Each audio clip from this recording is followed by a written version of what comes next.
daawwattoota keenya amma dandeenyuudha rashashaa killeetii kan jiru bakka jirtanitti baga ayyaana sabaaf sablammootaa kan marsaa 18ffaa nagaan geessan isiniin jecha qoriin dilbataa keenya qophii addaatiin ayyaana sabaaf sablammootaa sababeeffachuudhaan egaa guyyaa kaleessaa sirna ho'aate naannoo Sumaalee magaalaa Jijjigaa keessatti haala ho'aateen kabajamaati kan inni ture torban guutuu guyyaa kaleessaas xumura argateeti kan inni jiru itis guyyaa har'a ammoo aga ayyaana sabaaf sablammootaa kana sababeeffachuudhaan dhalootni egeree biyyaati tokkummaa waloo cimsuu keessatti gaheen dhalooti qabdu guddaadha jedhama nuti kanumarraan kaane akkuma isin dudduubaa argaa jirtan mana barnootaa maqaa gooticha jeneraal Taaddasaa Birruutiin mogga'eetti argamneetti kan jiru mana barnootaa Taaddasaa Birruu sadarkaa tokkoffaa gara keessaatti ol seennee daa'imman mana barnootaa kanatti baratan walooma tokkummaa bifa kamiin ibsu jaalalli isaan gidduu jiru maal fakkaata kabajni ayyaana sabaaf sablammootaa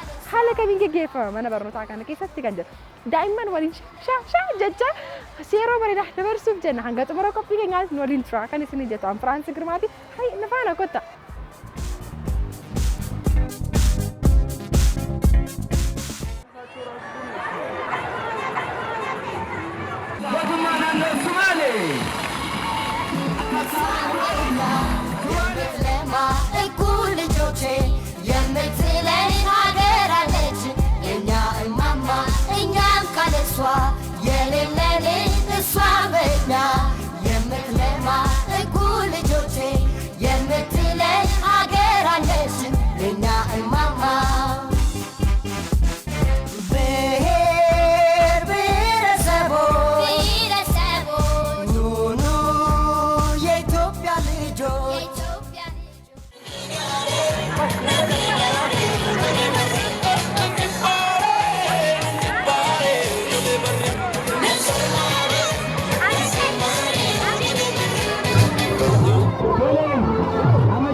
egaa daawwattoota keenya kan isin daawwachaa jirtan qophii addaa ayyaana sabaaf sablammootaa kan marsaa 18ffaaf gaggeeffamaa jiru sababeeffannee ijoollee faana turtii bareedaa taasisaatti kan nuti jirru ammammoo nacinatti seenaa fiqiruu namootni hedduun karaa foddaa televiziyoona keenyaa ni beektu sanaan alattis ammoo daa'ima bareedduu olitti nacinatti dhagan isaan argamanii waa'ee sabaaf sablammootaa walaloodhaan waasiin jennaan jedhan mee sabaaf sablammiin walaloo afaan daa'imanii bahurraa gaafa ibsamtu maal fakkaatti kan jedhu isaan irraa kan dhageenyudha kan jedhamu misra deebiin turtiin keessa nu waliin haa ta'u.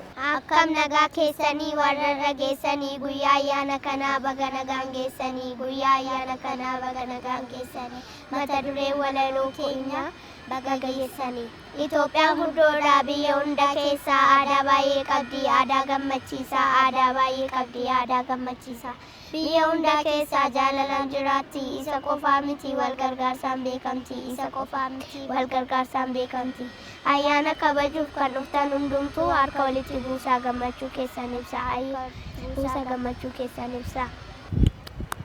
Walaloo baay'ee bareedu nu dhiyeessitanii mee seenaa walaloo kana akkamitti qopheessitanii sabaaf sablammoota gaafa jedhamu maal isinitti fakkaata? Maalummaa sabaaf sablammootaa nan beekan ture achumaan erga sabaaf sablammiin irratti barree booddee walalootti qophaa'uu jalqabne kaleessa dhiyaa koo wajjin barreessuu jalqabne. Wal faana barreessitan. Ishiinis hin barreessiti walaloo? Barreessita? Qaxaleen tala. Mee waa'ee sabaaf sablammoota ati yoo maal beekta? Sabaaf sablammoota yeroo jennu sabaaf sablammoota biyya aanaalee Itoophiyaa keessa jiran hunda isaanii kan hammatudha. Kanaafiyyuu osoo ati kana osoo hin jedhin osoo qoqqoodiin kan guyyaan kun itti kabajamudha. Ati mee sabaaf sablammoota biyya kana keessa jiran keessa maal fa'aa beekta? Gaambeellaa, Affaar, Harar, Beenshaangul Gumuz, Oromiyaa, Kibba dhiyaa Itoophiyaa, Kaaba Itoophiyaa. Amma kana beektaa? Ati qaxalee mantalaatee jechaadha. Mee walaloo immoo akkamitti qopheessitaa? Waa'ee sabaaf sablammootaa immoo barreessi gaafas hin jedhan maal fa'aa sitti dhaga'a? Walaloo durumaan anaaf shinii yaalla. Kanaan duras osuma miidiyaan dhufiinis yaalla sumatti hin dhiyeessina. Kanarratti immoo haamilee olaanaa nu godheera. Haamilee nu horachiiseera. Ati akka seenaa sagalee qabdaa? Sagalee yaali sirba sabaaf sablammii keessaa maal beekta?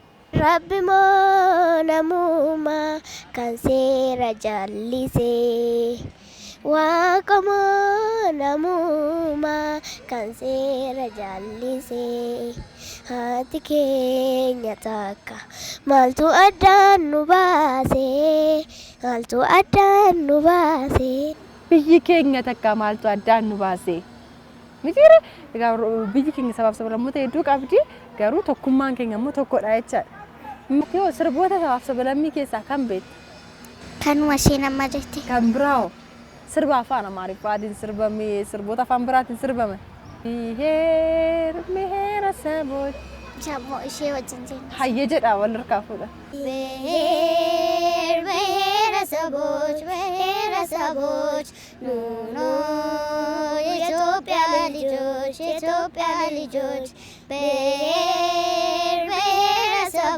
ብሔረሰቦች ኑኑ የኢትዮጵያ ልጆች ላይ ላይ ላይ ላይ ላይ ላይ ላይ ላይ ላይ ላይ sagaleen keessan baay'ee bareeda. Anaan shaakarsiistan waam sadhufuutti olma faana janna dhufni sabaaf sablammii. Wayyaa mee seenaan otoo afaan Oromoo fi afaan Amaariffaan alatti afaan biraa barii jedhame afaan kan baruu barbaadda?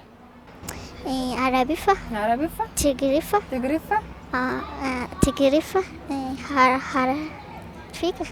hunduma isaanii baruu nan barbaada. Hunda isaanii baruu barbaada. Mee kilaasii keessan keessatti daree isin baratan keessatti namootni ijoolleen afaan biraa fa'aa beekan jiru? Jiru. Oromiffaa fi Amaariffaa kan beekan jiru. Afaan Oromoo. Mee amma afaan Amaariffaatiin daawwattoota keenyaan baga ayyaana sabaaf sablammootaa geessanii jedhi. እንኳን ለብሔር ብሔረሰቦች አደረሳችሁ። እንኳን ለብሔር ብሔረሰቦች በዓል ቀን አደረሳችሁ። Afaan Oromiffaa ነው. Baga guyyaa ayyaana sabaaf sablammootaaf isin ga'e. Kan biraa maal beektu kan sabaaf sablammii keessaa sirbi? Sirbimee walaayittaan haa sirbimee qaxaleen talaa kasi sirbi. Sirbisaa.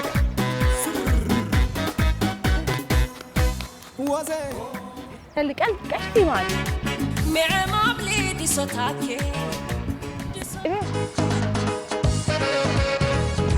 Kan biraa immoo maal naa yaalti? Kan Lubbaaboot jedhu. Mimmi kan Lubbaaboot jedhu. Jedhimee ni ilaala.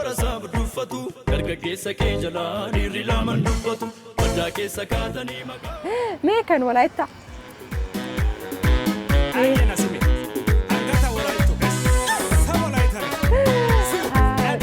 Tigrif. Yaali mee guraagee yaali mee.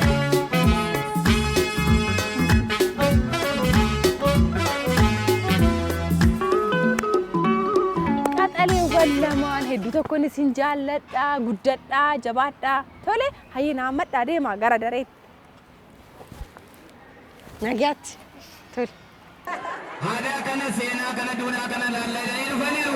Hamileedhaan tuuristoota kana Naayijeeriyaa irraa, Keeniyaa irraa, Somaaliyaa irraa, Suudaan irraa kana jiru.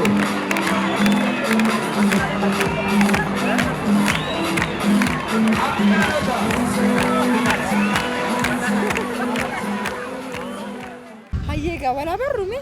Maqaan koo Beekaa Lamaayyoo jedhama. Barataa kutaa torbaadha. Barataa kutaa torbaati. Ati hoo isheetti kenna. Maqaan koo Najibaa Kadir jedhama kan hin baradhu kutaa 8. Mee Najibaa guyyaa irraa ayyaana sabaaf sablammootaa kabajaati kan jirru. Beek sabaaf sablammii gaafa jedhamu maal yaadatta? Maal beektaa? Ayyaana sabaaf sablammii akkuma beekamu ayyaana uummata hundumaa Itoophiyaa keessa saboota 80 ol waan jiraniif saboonni hundumtuu walitti dhufanii aadaa isaanii aadaan sabni tokko beeku sabni tokko waan hin beekneef aadaa isaanii mul'ifachaa wal barsiisaa wajjin akka oolanii fi aadaa isaanii akka kabachiifatan. Mi'aati hoo aadaa naannoo kamii fa'aa beekta? Ani kan Oromiyaa naannoo biraa kan Tigraay. Mee ragada isaanii keessaa beektamoo nyaataawwan aadaa naannoo sana keessa jiru beektamoo maal fa'aa beekta? Nyaata isaanii kan Wallaggaan beeka. Innis cororsaa. Cororsaa beektaa? Caccabsaa. Caccabsaa. Gara Booranaa immoo buna qalaa. Buna qalaa fa'a. Akka carraa waa'ee sabaaf sablammii walaloo dhawwaanaa jedhutu sin jedhee maal naan jette? Kan sabaaf sablammii tonteen kan goototaa. Mee jedhamee kan goototaa? Kan goototaa keessaa mata dureen isaa dhiigni sun ol margee kan jedhudha. Walaloo walaliisaa gurranaa fi ergisaa gurra qofa miti afaaniin callisaa yaadaan na caqasaa. Walaloon mata duree koo dhiigni sun ol margee dhiigni taaddee buruu kan ilamoo qilxuu kan agarii tulluu kanneen waaqoo guutuu kan abdiisaa agaa oliiqaa dingilii maamoo muzammirfaa alamuu qilxeessaa eebbisaa addunyaa badhaasaa dilgaasaa goota hedduu qabnaa jajjabeewwan kaleessaa saba isaaf je'ee jigee dhiigni isaa warranuuf wareegame kam tuqee kam dhiisaa muraasummaan kaleessaa jaarreen hedduu keessaa gooticha salaalee yaa taaddasaa birruu dhiigni keenyaafuu osoo nuti jirru qabsaati eegaltee xumureetti goonaa bilisummaa malee gabroomaa ni dinnaa isuma argitee gullalleetti dhuftee barataa eebbistee ni jetta ta'innaa dhiigni koo ol margee. Kana barattoonni barnoota taaddasaa birruu akkasitti leellisuu jechaadha. Hayyee haa ta'u mee egaa afaanota ati dandeessu afaan maal fa'aa dandeessi? Ani afaan lama qofa hin danda'u. Amaariffaa fi Oromiffaa. Afaan Amaariffaa afaan Oromoo afaan kan biraa dhageessee hin beektu? Otoo carraan sii laatamee afaan gara biraa naannoo biraa bareedamte afaan naannoo kamii barta? Tigraay. Tigraay kan biraa? Kan Tigraay fi kan Sumaalee. Maaliif? Haasaan isaanii waan nutti toluuf. Waan si mararuuf kan afaan lamaan isaanii bartaa jecha. Jirta? Jirra. Jiraachuun bareedaadhaa miti? Mee ati kennaa aartii maal qabdu? Diraamaa. Diraamaa? Diraamaa kan alatti hoo? Diraamaa yeroo baay'ee hojjedha. Al tokko yoo na dhufe walaloon barreessa. Yoo si dhufe walaloo barreessita. Mee gaati osoo carraan sii laatamee afaan sabaaf sablammii biyya kana keessa jiru barii haasa'e dhabeessa kam haasa'u fe'e? Walaayittaa. Walaayittaa? Fi Tigraay. Tigraay maaliif? Afaan isaanii natti tola. Sitti tola? Afaan ittiin of ibsuuf waan garaagaraaf nama fayyada. Afaan tokko lama qofaa miti. Afaan hundayyuutu baranii baay'ee nama gargaara. Baay'een jaalladha. Dahanda. Sabuk. Afaan Tigriffaati. Ragada isaanii hoo? Ragada naannoo kamii fa'aa beektaa shubbisa? Ragada naannoo Wallaggaa kan Shawaa. Oromiyaan alatti? Oromiyaan alatti Amaaraa. Amaaraa? Walaayittaa. Walaayittaa? Namni ati dhimma sin laala kaa'ime?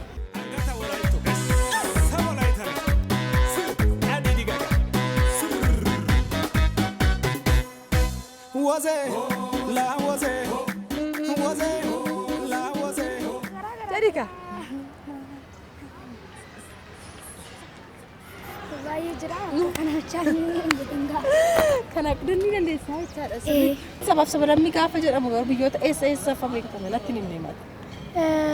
Biyyoota sabaaf sablammiin naannoo sabaaf sablammii. Naannoo sabaaf sablammii keessaa biyya naan beeku Oromiyaa, Tigraay, Itoophiyaa kibbaa naannoo kana kan bara kana kan hundaa'edha. Sumaalee, Harar, Affaar, fi kan kana fakkaatan teerarate. Egaa hayyee ulfaadhaa galatooma ayyaana sabaaf sablammootaa isa dhufutti immoo deebinee wal agarra. Hayyee jabaadha. Muummicha ministeeraa qabna. Mee muummicha ministeeraa faamilee? Muummicha ministeeraa. Muummicha ministeeraa galaa jiru haamileedhaan.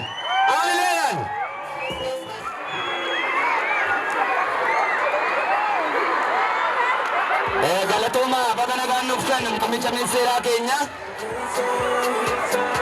ayyaana sabaaf sablammii kana hamilee kennaafi.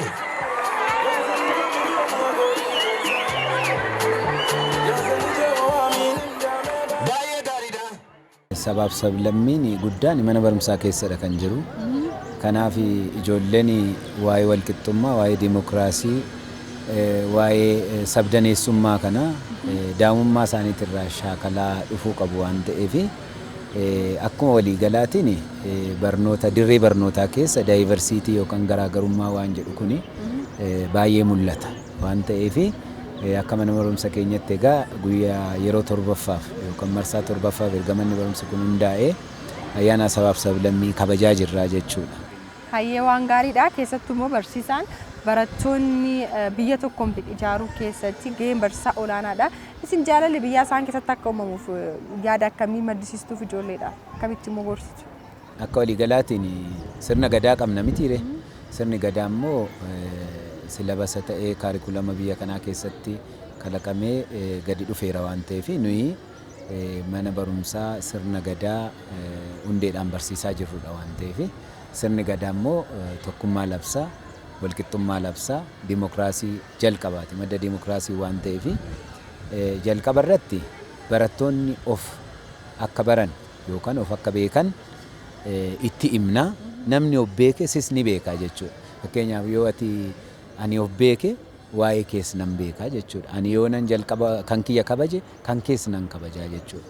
Kanaaf ijoolleen akka akkasitti guddataniif tokkoffaa karaa gumii miidiyaatiin barattoonni gama aartiitiin, gama walalootiin, gama diraamaatiin, gama tapha garaagaraatiin, gama baacootiin eenyummaa isaanii shaakalaa akka guddatan taasifna. Lammeessoo irratti immoo akka saba biraallee kabajan, kabaja saba biraa akka qabaatan, biyya isaanii akka jaallatan ni taasifna jechuudha. Karaa garaagaraatiin barsiisuudhaan biyya isaanii akka jaallatan ni taasifna. Sababni isaa Itoophiyaan nuti jennu kun biyyoo laallu kana otoo hin taane dhaloota kanadha jechuudha. Kanaaf afaan Arabiffaa, afaan Tigriffaa, afaan Amaariffaa, afaan Oromoo fi afaan sablammoota biroo haala sanaan akka walii shaakalan ni taasifna. Isin afaanota hedduu ni beektu? Afaan maal fa'aa beektu? Ani akka carraa ta'e egaa afaan dagadheera malee nan beeka. Yeroon yuunivarsiitii ture shashaakalaa turre afaan Guraagee nan beeka natti fakkaata. Mee haala mee kun immoo waan ajaa'ibaati. Fakkeenyaaf baga geessan bo'ee masanaana oom natti fakkaata.